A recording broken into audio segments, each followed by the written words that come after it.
to QI, where tonight we'll be looking at the 3 L's. That's location, location, and location. And on the road to L are the fiendish Aisling B, the diabolical Jason Manford, the Mephistophelian Johnny Vegas, and that infernal Alan Davis.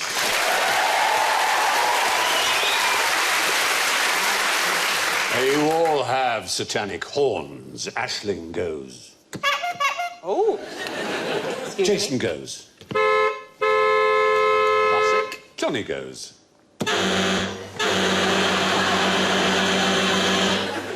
And Alan has a tail. Are we nearly there yet? Now, for your convenience, we have a lavatory on site. This being the L series, there is a very good chance that there will be one question to which the answer will be lavatorial. You all right, darling? Sorry, that's harder than I thought it was. You hit yourself with a penny. And if that is the case, you can play your spend a penny card, and if you are right, you will get extra points. Such is the nature of that particular joker. Now, here's a question about a very special location. What would you find at the exact centre of the observable universe? Oh, you? Well, oddly enough. Possibly. Norfolk, yes. There isn't a centre of the universe, really. So isn't the centre of the universe just the person who's looking out? Because it must be the same... You are so absolutely right, it hurts. In any direction. Brilliant. Yeah. Oh, absolutely right.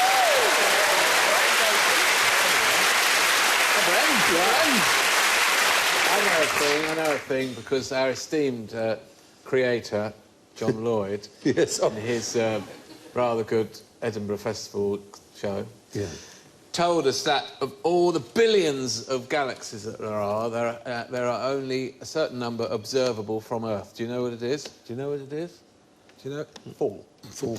With the naked eye. What observable from Earth? 4 Other galaxies. 4 other galaxies. And, well... But I remember at school them doing something with a balloon. The Yes. teacher, and he put loads of dots on a balloon, and then he sort of said it was like the closest to explaining the universe as he could do. That's absolutely right. Although there has been an absolute statement of where the centre of the universe is, which is that it's at the meeting of Bank Street and 6th Street in the town of Wallace, Idaho. There it is, centre of the universe. Is that It's the mayor official. of Idaho, though? Has he said that? Yeah. Well, it They're covers doing Idaho. well for tourism and gone, why don't we just say the centre of the universe is here? You're absolutely right. He's made it He up. said it because there was no particular scientific evidence to say that it wasn't the centre Oh, I of the see. So universe. he does. They decided in We'll that... say that We'll have it. everywhere. Yeah, but it's Americans like to stake a claim. They're land grabbers. It's in their in their DNA, so to be. Yeah. Not that we weren't in our colonial era, of course. Isn't the sun the centre of the universe? Well, sorry, why laugh at that? What a way to build me confidence for the rest of That was the most... I thought that was a serious question as well. We both looked to you, and you looked at us like the peasants on the land. Going, will we ever be free of this tyranny? Never. I like to go in the toilet, but doesn't the Wiki Hole Witch live there? Well, I'm sorry that it sounded quite so patronising. The centre of the universe is apparently Bank Street and 6th Street in Wallace, Idaho, or... The sun. Yes.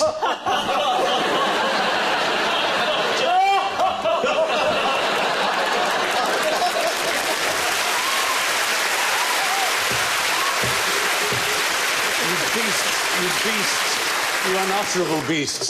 The exact centre of the observable universe, you'll find the unbearable likeness of Johnny Vegas, or whoever happens to be observing it.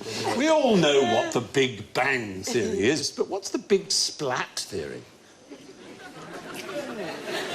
Does the Big Bang come out of the Big Splat? The big No, splat, no, not the Big Bang. it doesn't. Is it the last thing you hear before an anvil hits your head? Oh, horrible, yes. God. Is there something to do with, I don't know, well, the Earth? Is the Earth and the Moon and all the other planets one thing, and then they... today, Jason Manford. Am I? Thank you, Mr. Stiliano. Physics teacher. It is a theory. It's the sort of predominant theory, because nobody knows where the moon came from. There was a theory that there was a planet called Thea. In Greek mythology, Thea was the mother of Selene, who's the goddess of the moon, and that there was a collision with the Earth, maybe... That's it, I remember that. There it is. It looks like a sun hat, like the world is having going on a nice... Has the world gone to the races? Yeah. The idea is that Thea banged into the Earth, or banged a piece of matter into the Earth. If that were true, then the moon should contain bits of alien rock as well as Earth rock. As it is, it only contains bits of rock that are similar to those on Earth, almost identical. Didn't something land and kill all the dinosaurs? There were several extinction events, one of which was supposedly a big meteor. The other one was a huge volcano, which caused a huge greenhouse effect. I remember years ago, you know, when Mount St Helens went off in the States? That was at an age where I obviously thought it was in my hometown. I thought my parents were being incredibly casual about the impending doom, and I get back in the bag and saying we should really go to Blackpool. Or at least to a safe zone. I thought St Helens was only a rugby league team. I didn't know it was a town as well. Yeah, it's huge. We're big enough to be a city. Oh, how rude if we of could you. build a cathedral, but that would attract outsiders, and they would only question our date. Do you know what? And who wants that, Stephen? I think we might be coming to your ways later. Oh, yeah. okay. So be on the qui vive, as they say in France. Yeah, the fact is, the big splat is one of the theories about the creation of the moon. There are a few others. I'll go through them if you like. One was Charles Darwin's son George, who said that a huge lump of material was flung off the Earth by the extreme speed of its rotation at the beginning of its existence. Nonsense. And this... the hole it left is the Pacific Ocean. That's what his theory was. No, he's guessing there. Well, yeah. He's got a clever dad and thought people will believe me. And there's a final theory, which we rather like, which is that Venus had the moon and we appropriated it as it passed by at one point. It's particularly good because it was... The people who devised this theory don't really believe it. They just want to keep the argument alive and come up with fresh ideas, which is rather pleasing. They've just invented a theory to keep the argument alive. Basically, yeah. I had an ex-girlfriend like that. Very good, I can imagine it. Yes, nobody knows where the moon came from. Now, if Johnny and Jason got naked, covered their legs... Wow. It's pretty good, isn't it?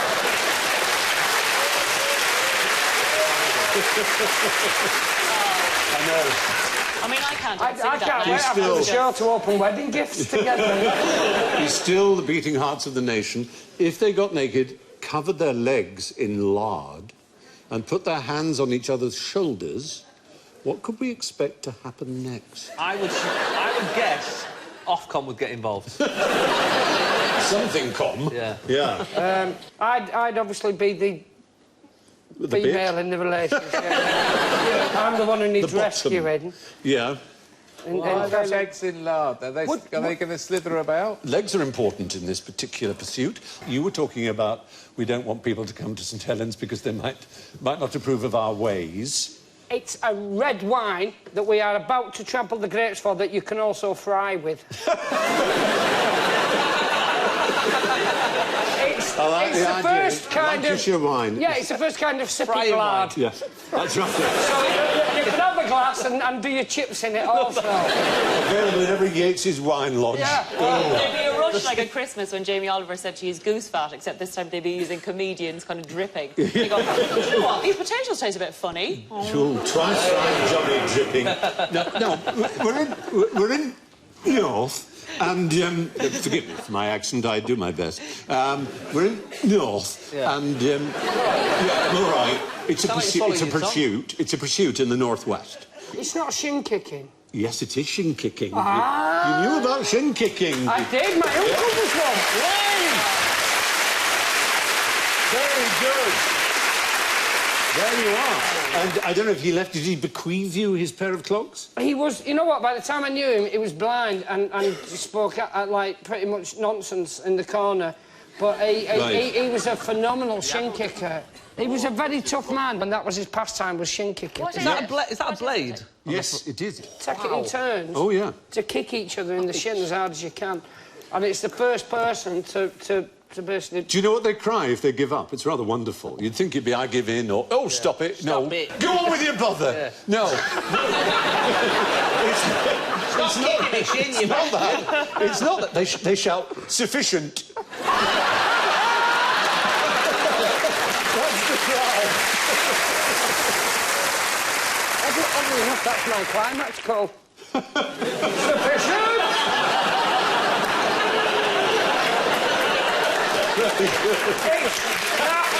I'd like to stress, there's no domestic violence involved. It's just we're not greedy in our nature up north. I have to confess, I've never heard the phrase climax call before. So it took a bit of time for me to understand what you were saying. Forgive me for that. It's actually from bird watching. They rip the skin off each other's legs and stuff. Oh, yeah. I mean, God. one of the reasons for larding the shins was in order to encourage a glancing blow rather than a really vicious one. But the skill was obviously to move your legs so that it was a glancing blow. Is it if you put your arms on the shoulders, you know the way you can't hit someone if you put them an arm's length, do they try to not get kicked? I think it means you're in a stable position, so you're not escaping completely, but you can move your legs. I don't know how short the legs are of people you know. But standing there, you've still got a fair bit of range, haven't you? Well, You've been doing it with Ewoks. The more I get to know you, the more I think men are mad. They're always up to something ridiculous. Kicking each other in the lardy shins, you're like... Shin kicking is probably what it was called on an everyday basis, but in the 19th century there was a special word for it, which is purring or purring. Purring or pouring or parring. They seem to be all used. Parring, purring. Parring maybe because you were parrying away. Nobody quite knows. But anyway, it was a popular pastime. A lot of betting on it. Yeah. And there are shin kickers to this day in the oldest Olympic Games since the Greek ones, which we've covered before, which are in the Cotswolds. Do they have a Channel 4 programme called Shin Kickers' Wives? My God, he's making so much money kicking shins. I love him.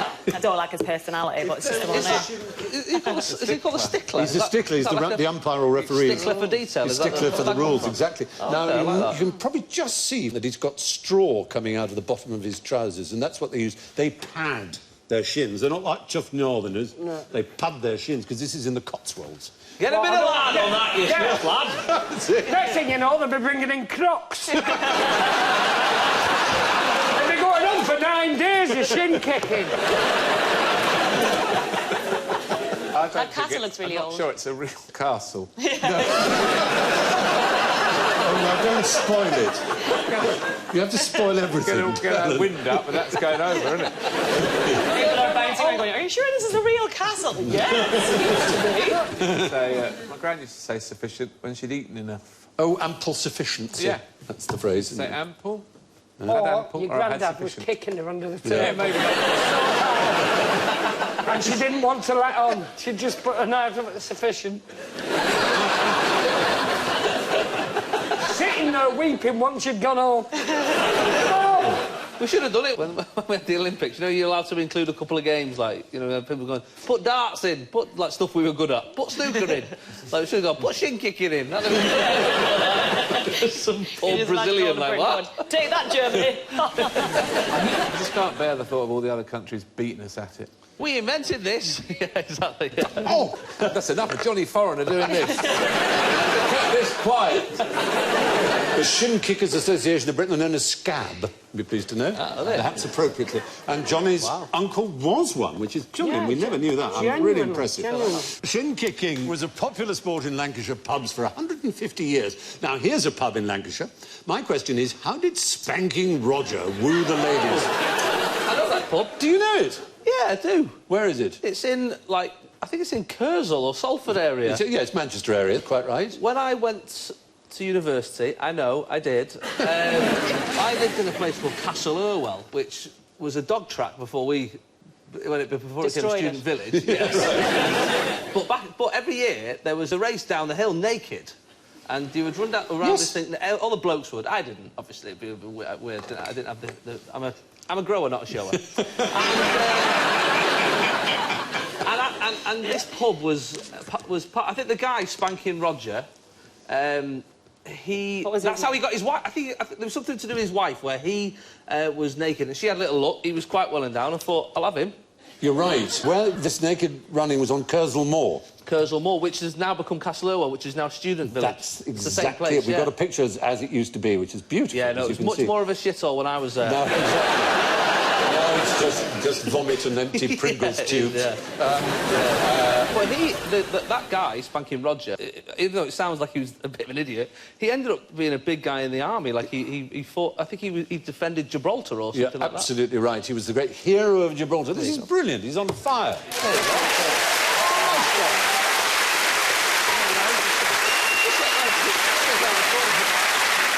We're watching Slumdog Millionaire or something like that going, how did you know that one? It is your manor, isn't it? Yes, that's where I grew up, around the corner from there. And he was a fascinating character, Spanking Roger, as he was known. He was from Scotland, actually. He was in the Scots Dragoons. Oh, okay, and he came down 6'4" high and of ample endowment, it seems, because he did do the naked run. That's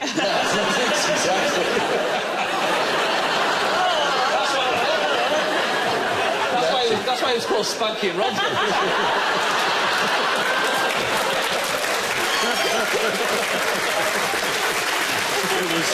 He could only do it in the summer where the slapping didn't hurt him quite so much. But he did catch the eye of a 65-year-old widow whom he married. With his catchy corner in the eye.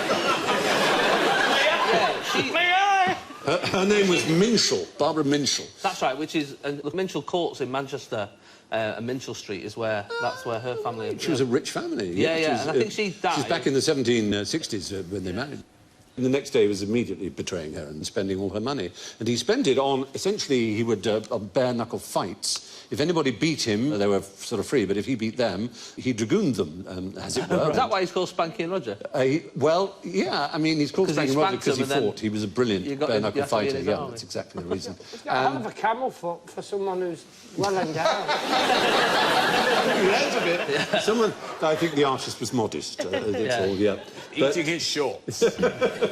And life was extraordinary because he, as you rightly say, was the hero of Gibraltar with this dragooned army there. It was the longest siege in British military history, held up for 4 years and kept the rock, as we still have, at time of going to press, unless the Spanish have had something to do with it. His wife died, he got into terrible debt, came back impoverished, found another woman whom he married. She was Scottish, and he died a very rich man indeed. So he had a pretty splendid life. A spanking life, in fact. Why do they say spanking for good in England? Oh, they're spanking good time and... It's a very good point, isn't it? The great, much lamented Christopher Hitchens once said there is no surname in English that cannot be improved by having the word spanker put in front of it. Spanker Manford, Spanker Vegas, Spanker B. Spanker B is terrific, isn't it? There's the Queen Bee, there's Worker Bees, and then there's the Spanker Bee. Spanker Bee. I bumped into old Spanker Davis at the club the other day.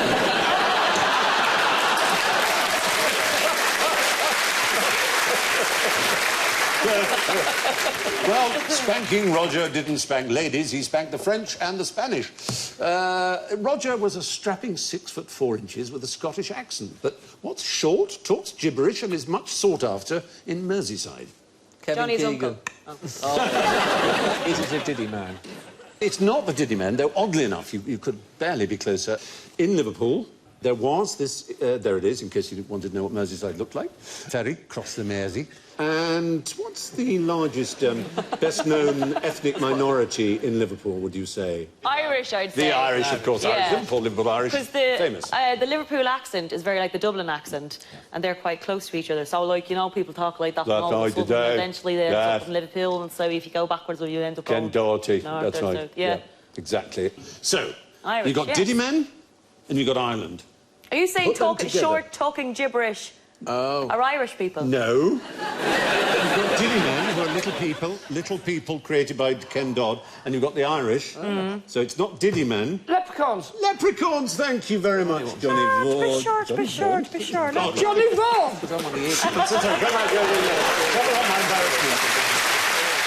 Well, it was a particular event in 1964. It was thousands of Liverpudlian children streamed into the parks to look for leprechauns because there was a rumour that some had been seen, or one had been seen, or something. And they tore up plants and they ravaged the entire park system for 11 or 12 days in July 64. And then it just stopped as suddenly as it had begun. It sounds like the Americans coming to Ireland. That's what they did, looking for leprechauns. Then it just stopped. They took their IT companies with them. They just never came back. Absolutely. Can I just say, just to be a little bit of a nitpicker here, those are garden gnomes. Yeah, I know. Very racially offended. I'll give you points if you tell me how a leprechaun should look. How a leprechaun should look. He should look charming in the eye. Right. He should have a sort of jaunty gait about him, and then a green hat and green outfit. And you could only find him at the end of a rainbow. And should he be bearded? Pot of gold. Should he be bearded? If he's not bearded, it is just a child wearing an outfit. Welcoming you to Ireland. It's got a big red bushy beard. I've got one. Beard. Have you? You've got a big red bushy Got a beard. leprechaun. You can get them at Dublin Airport. If you press them in the tummy, they go, an Irish eye is a smile, and it's one of the spookiest, scariest things. My kids love it, but me and the Is wife it like a are chicky terrified. doll? Like if anyone presses It really is. Irish eye, that's funny. You keep throwing it out the window and then it keeps on going back in. I think it's supposed to be cute and endearing, but it's actually really like a horror film. And it's got sort of an old man's voice in the distance. I'll bring it in. My kids have got a bear. I think it's got a red heart on it, and you press it and it glows. And every so often you'll just hear it, so they'll go, I love you. And I can see you, or whatever. I see. The worst one is I see you. And I remember one night... I went to the toilet, and just from the middle of the night, half asleep, and the batteries were going on it. And so I sort of... And then all of a sudden I just said, I see you.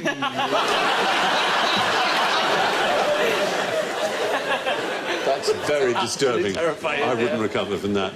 Well, interesting. I mean, who am I to tell you that you've got it slightly wrong in what leprechauns look like, because... All right, Stephen. They don't... No, I'm going Look by... down upon me and tell me what we did wrong this time. I'm going on early information rather than late, sort of 20th century information. There are inventions which come from the 20th century, which include the fact that they wear green clothes and tall hats, and they have ginger beards. According to fairy legends and traditions of the south of Ireland from 1825, proper leprechauns, if there is such a thing, are all... Do they have a trade? Shoemakers. They're all shoemakers, and they are exclusively what? White. Yes. They are. They're exclusively white. And... Old. Male. Male oh. is the right idea. And there's the shamrock, of course. There's a rule that an Irish person told me is never go into an Irish pub in America or London that has a neon shamrock, because it'll be crap. Yeah. Is that right? Yeah, I mean, it would be a bit dodgy. Yeah. Any American sort of Irish pub. Yeah. Come on in, to be sure, and you'll have a right old great crack of a time. It'd be very annoying. Yeah. But this particular chase happened, as I say, in '64, but in 1982, a man called Brian, which is a good Irish name, told the Liverpool Echo that he had been working in the park when some children saw him and mocked him for his height, or rather lack of it. And so, joining in the sport, he spoke in sort of... sort of Irish gibberish. I know, I'm sorry, I'm doing what he did. Threw sods of earth at them, and they ran away frightened, thinking he was a leprechaun. So, because they called him a leprechaun. They came back with their They brothers. said, oh, you're a leprechaun. And he went, I am that. And so they all said, yeah, we saw a leprechaun. We saw, saw a real one. Saw a real leprechaun in the park.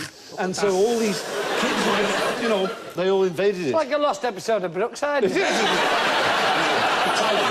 Where does it begin?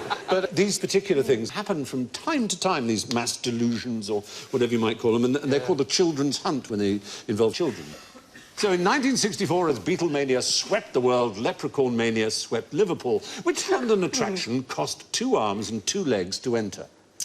Oh, look at that, isn't that gorgeous? Oh, wow. Ladybird book, I'll be bound. Don't you think? Yes, it's very it's Ladybird got the book. look of a ladybird book. It looks like there's been a pigeon accident, and they're all gathered around the scene to see what happened. Is this picture a clue? Is it in No, this it's not picture? at all, actually. It's just It's not rather... to do with art, is it? No, it's not. Tower of London. Sounds like The Tower of London is where we need to be. Cue picture of Tower of London. Traitors' Gate, all I know. There's the Tower of London. And we're talking about an attraction within the Tower of London that lasted for 600 years. Henry I, who was a very early king, had a particular, rather exciting luxury that he was very fond of, that he kept in Woodstock in Oxfordshire. And King John, who was late 12th, early 13th century, moved it to the Tower of London, where it stayed for 600 years. And you had to pay to get in to see it, but you could, I say 2 arms and 2 legs, it's really 4 legs, to be honest. Oh, like you could give an animal. You could bring in an animal, and that would... 4 chicken drumsticks. That Look at a wouldn't KFC. quite do, no. And that would get you in free, because they would use the animal to satisfy what you were going to see. A dragon. A mincer. Sort of like a dragon to them. I mean, Sir? Lion or a... Bear. lion and bear, yes, all those things. A big menagerie, Oh, wow. as zoos were called. There's an 18th century, by the look of it, cartoon, Rowlandson-style cartoon. That's the last dodo. Oh, it does look a bit like it, doesn't it? I think it's some hugely complicated satire that we don't really get. Anyway, that's a cartoon of the menagerie. It lasted all the way till 1830, when it was transported to, or transferred to... London Zoo? To Regent's Park, to London Zoo, yes. So there was the menagerie. It was immensely popular all through those years. If you were a sheriff in the City of London and around, you had to pay 4p a day to help with the feeding of the polar bear. So they were presumably quite good animal keepers if they managed to keep these animals, because, you know, they couldn't afford to let them die very quickly. But, I mean, how long it would take in the 15th, 16th century to get a lion to England, it was just inconceivable how long it would take. What sort of animals do they have? They had... Oh, a cat. Cool. That's a cat would be... If you brought a cat or a dog to feed to the lions, or the tigers. They had tigers as well, and they had bears, and they had, as I said, polar bear. So they had what were considered immensely exotic animals. You would feed them, and free admission. I bet that was used as a punishment for kids. I bet We'll feed you I'll to tell the what, lions. You do that again, I'm taking you there, and you're getting fed to the bloody lions. You'd walk them right up to the door if they were being really bad. Well, But what if you had a pet lion? And you turned up and you wanted entrance and they went, it's a bit rich for my blood to go there. You know what I mean? Yeah, take the lion, see how far you get. there was a rather unfortunate incident. In 1830, a keeper accidentally allowed 2 tigers and 1 lion to be in the same enclosure, and there was a horrible fight that he only managed to end by introducing a sort of red-hot prongs to the noses of the tigers, who eventually stalked off. But who do you think won? 2 against 1. Yeah, and his tigers, yeah. The Lion King. No, the Lion King didn't win, I'm afraid. Simba licked his wounds and died a few days later. Yes, it's very sad. Very sad. But anyway, yeah, it was an amazing place. Imagine an imaginary menagerie managed by an imaginary menagerie manager.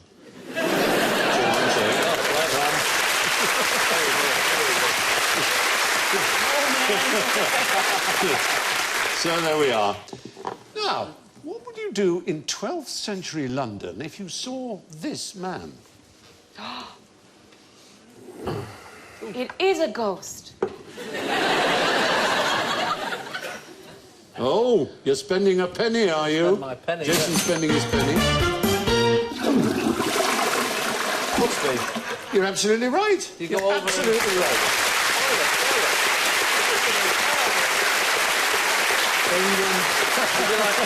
You put that round you. That's right. Do you want to try it out? Go on then. Is that not an old-fashioned Portaloo? This is Steve, one of our most What do I do? gifted Just- intellectuals. Intellectual elves.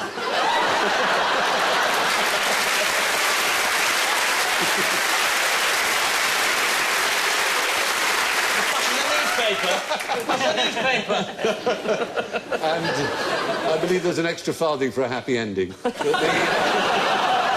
Yeah, sufficient. Sufficient. So, that's right. In the 12th century, there were those who were a little bit too, you know, who were a little bit pernickety and didn't want to be seen taking a poo in the street, as many did. And so these gentlemen would come around with their big capes and allow you a little bit of privacy. Did people used to just They were in the street. Otherwise, they would poo in the street, I'm afraid. Would they? Yep. Times have changed, haven't they, Stephen? They have, absolutely. Though there's a lot of peeing in the street, let's be honest. Oh, yeah. Yeah, and I'll admit to that, but, you know, he needs... Quite. Needs must. May I thank a senior elf who has done something well beneath his huge dignity. Steve Colvin, ladies and gentlemen. Thank you.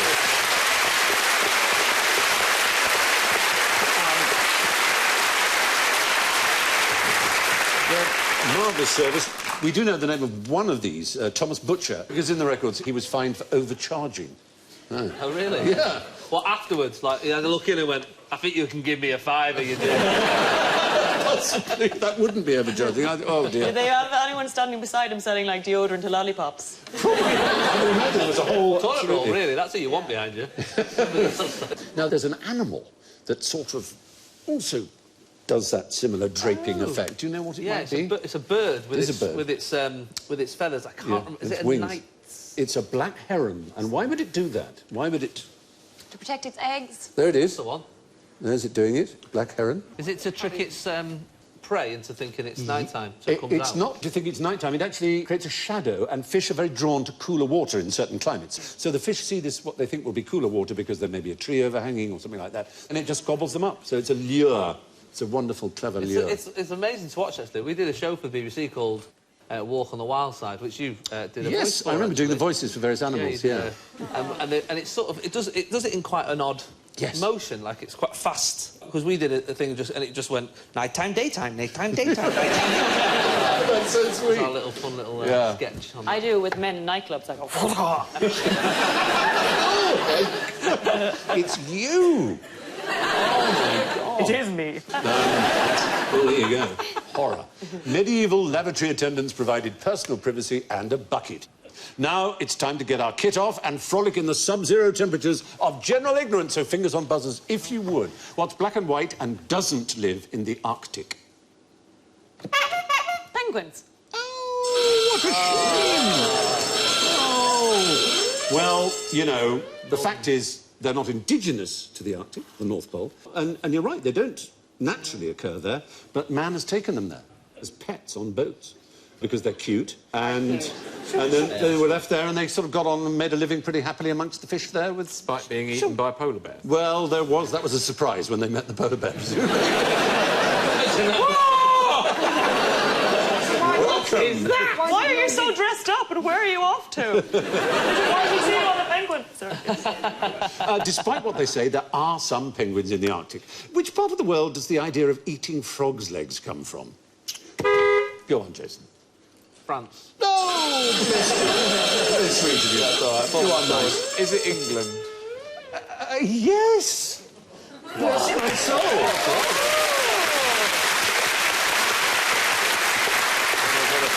So far as we can tell, this is absolutely right. There is evidence of the early Neolithic British eating frogs' legs in our most iconic memorial. There it is. Oh, yeah. Stone...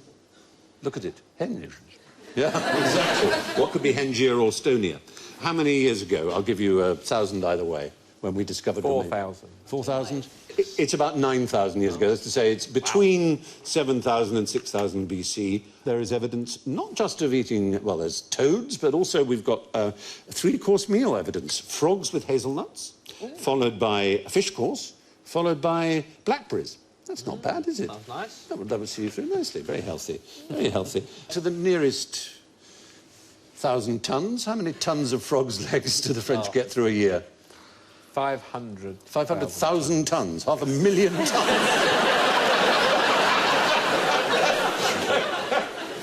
It's between 3,000 and 4,000. Still a fair quantity. Yeah. I thought they had massive frogs. It would fill the size of a bag. So, frogs' legs were first eaten in Wiltshire. What's the name of the fortifications that mark the northern boundary of Roman Britain? Are we there yet? Come on, man. Yep. Hadrian's Wall. Oh, dear, dear, dear. Anyone in the audience know? What's further north? Where did they go that was further north than that? Antonine. Oh, dear. Audience get a penalty. There, you fell into our trap. There are some intelligent people who do know that the Antonine Wall is north of Hadrian's Wall, but a very obscure fact, certainly confess I had no idea of, it's the Gasque ridge system, which is the oldest and, indeed, the northernmost of the boundaries. There's the Antonine Wall. We can see Hadrian's Wall there. And there's the Gasque Ridge, which doesn't look as good. Doesn't go from coast to coast. I would start thinking maybe I'll go around it. I think I use the same builders as that. You could walk round it a little bit, but it was the northernmost. All right, well, it's a defence against fat people. Lazy people. Yeah, we don't... Oh, do you have to walk? I won't bother. Hadrian's Wall remains the longest continuous fortification in Europe. Obviously, it's nothing compared to the Great Wall of China, but it was still pretty impressive. It was garrisoned by how many troops in its day, do you think? I don't know, but I do know that they took 40,000 troops to try and suppress Scotland. And then when they got there, they found there was nowhere really to suppress, because everyone was hiding. And at night, they'd come out and attack them, and they just ended up giving up. So there were thousands of people. Yeah, 9,000 garrisoned the wall. They came from all over the known empire, including from the Tigris, what we'd now call Iraq. Iraqi Arabs were stationed... They must have found it very chilly and unpleasant. What wall is that there? That's a Gasque, is it? No, that's Hadrian's Wall. Ah. Yeah, which is in great shape. I don't think the Gasque Wall is in much shape. I went for a walk along there with a friend of mine he's like a real Cockney geezer. Yeah. And he's always, you know, that sort of myth of, like, people being friendly in the north and not so friendly in the south. Cake. Yeah, we walked up along there. This summed up the north-south divide for friendliness and not friendliness and talking to strangers and that. Two blokes walked past. It was about 8:30 in the morning. We were having a long walk round, and a bloke went, "Morning," and I went, "Morning," and my mate went, "Who's that?" Just saying good morning to a stranger, that's not weird. Now, what's this? What's this? Pass it down. Just all you've got to do is tell me what it is. Have a taste. It's, I promise you, not poison, despite being green. It's not wasabi, is it? Wasabi, no. Well, wasabi, there we go. You would be served this if you were to go out around London and go to most Japanese restaurants, and I would have a taste. I mean, whoa! Pretty hot. Do you find it too hot? Yeah, I can't even. My mother thinks tomato and basil soup is too spicy. Jesus. Oh, that's too spicy for me. What's in that, Aisling? That is as close to wasabi as you can get without it being wasabi. I nearly took a mouthful of that, you know. It's not a joke. I can't take chilli, but I can take... I put a load in because you said it wasn't... You said it's not wasabi. I'll tell you what it is. It's not jackass, it's QI. What you're eating there is horseradish. Now, you may say wasabi is Japanese horseradish, but the wasabi you get sold in British restaurants is almost always ordinary British horseradish dyed green. No. Yes, because real wasabi, although it's related to horseradish, takes 2 years to mature and it's very expensive to transport. So it's much easier to use the British stuff, which grows on railway sidings and is cheap as chips, to use that instead. You know what, Stephen? That would have been lovely just if you'd explained it and used some bloody pictures. Rather than give us some and go put that in your mouth. I'm so sorry. I mean, I can hear things like a dog does. It's done things in me. This might have been way over my life to become a superhero, and all you had to do was give me a bloody spoonful of that. It's see through walls.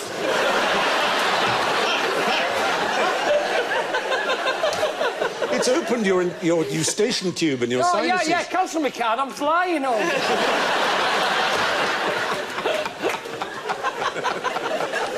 Oh, bless you. Now, shove your little dishes away, if you can. You might want to keep... That's enough superpowers for one day. Now I'm going to demonstrate something called the Leidenfrost effect, named after a certain Dr. Leidenfrost. So, allow me to present a tray, which may seem rather mysterious. There we go. Now, essentially, what the principle is, I'll explain it first, and then you'll see it, is that when you drop some water on a very hot surface, it kind of beads into a little ball and goes around. It's often a way you test the heat of a frying pan or so on, or if you drop water accidentally onto a hot plate. And if you allow this beading to take place on certain surfaces, the beading is sort of predictable and rather exciting. And you can see a little bit of it on VT, in which the bead is going uphill. It's being dropped from a pipette onto a very hot, ridged, sort of sawtoothed surface. And you can see the ball itself. That's how my sperm reacts with a ridged condom. You may be wearing it inside out.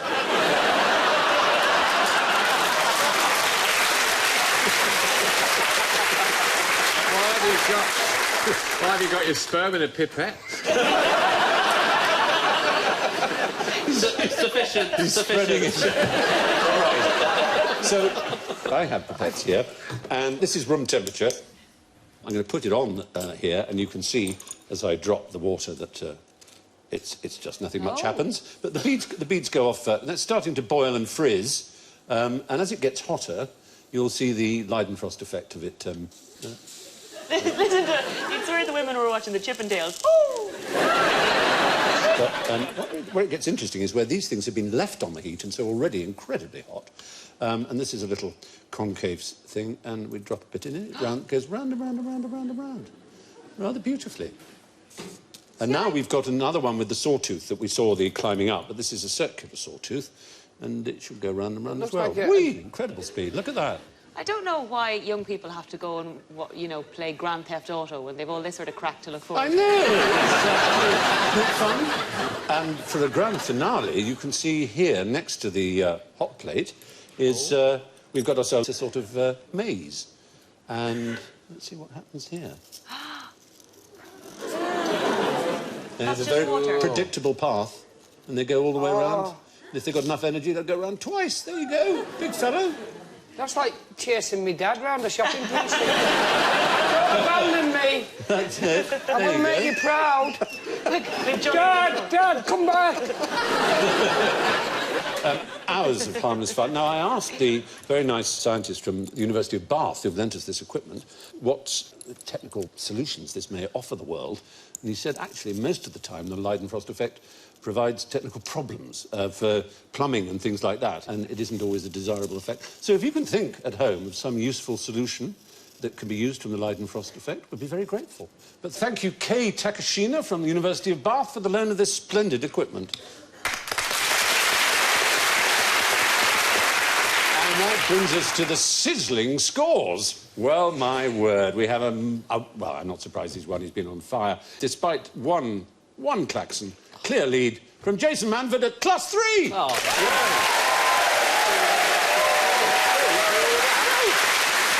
And in second place, that intellectual warhorse, Johnny Vegas, on 2.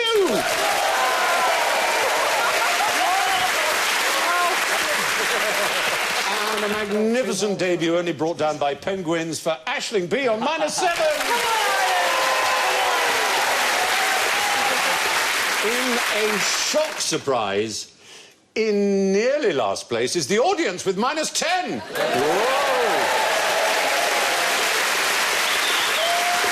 But just picking them in the alpha loser position is Alan Davis with -14.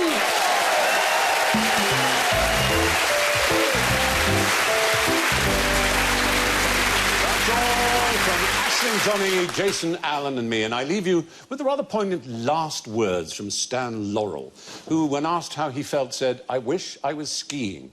"Oh, Mr. Laurel, do you ski?" replied the nurse. "No," he said, "but I'd rather be skiing than doing what I am doing." Good night.